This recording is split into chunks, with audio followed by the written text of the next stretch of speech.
Hey, Florida! Florida! Yay! I've been waiting for mine, but you never gave it to me. Well, here it is. It's whatever. Okay.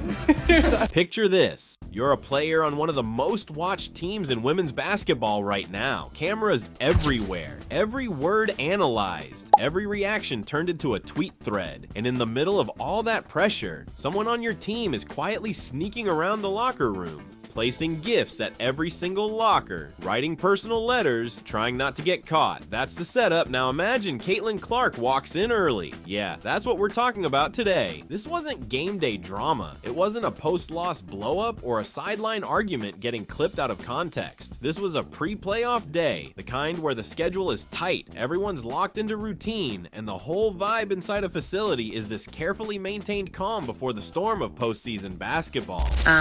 So I'm fine. I could sleep for another couple hours, but I cannot. But I also might do a day in the life on my TikTok. I feel like you guys are always asking like what I'm up to. So you're gonna be real shocked.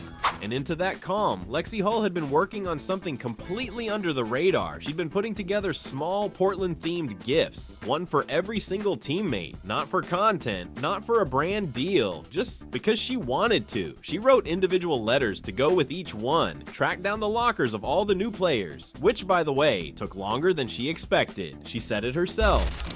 So this is really long overdue, but I am finally gifting my teammates on the Fever some Florida. Yay!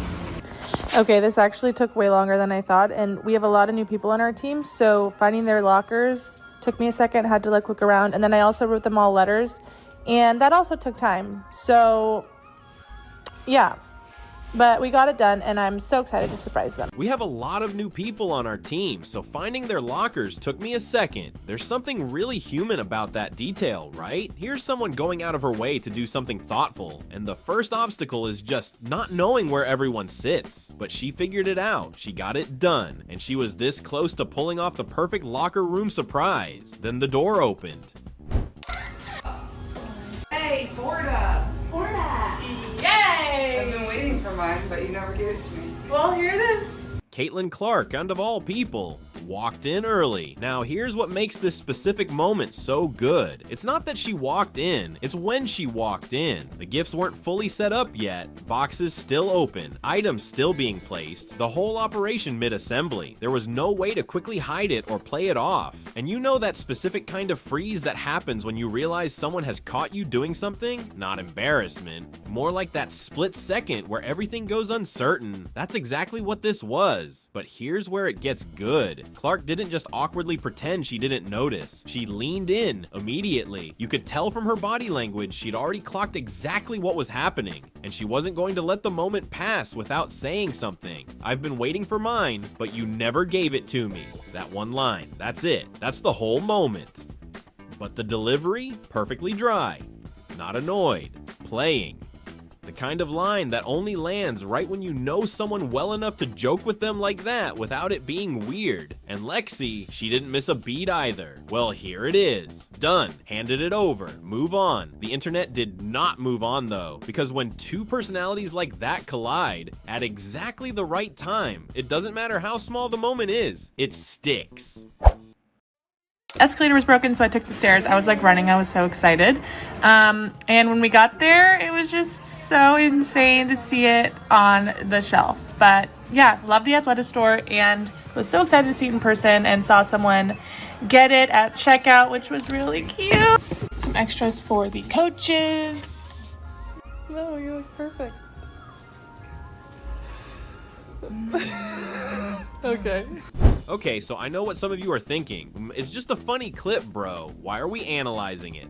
And look, fair. On the surface, it is just a funny clip, but here's the thing about the Indiana Fever right now. This is one of the most closely watched rosters in the WNBA, possibly in women's sports, full stop. Every press conference gets dissected, every lineup change becomes a debate, every interaction between players gets assigned some kind of narrative. That's the environment these women are operating in every single day. So when something this unguarded happens, something no PR team planned, no media handler greenlit, no content strategy mapped out. It hits differently because it shows you what the team actually looks like when nobody's performing, and what you see is comfort, real, built over time, trust each other comfort. Think about what it takes for a joke like that to land the way it did. Clark had to feel free enough to walk in, read the room instantly, and say something playful without second guessing it. Lexie had to be secure enough in that relationship to fire back without any awkwardness. Neither of those things happens in a locker room with tension. Neither of those things happens when players are just coexisting rather than actually connecting. That exchange was maybe 5 seconds long, but it told you everything about where this team's chemistry actually is right now.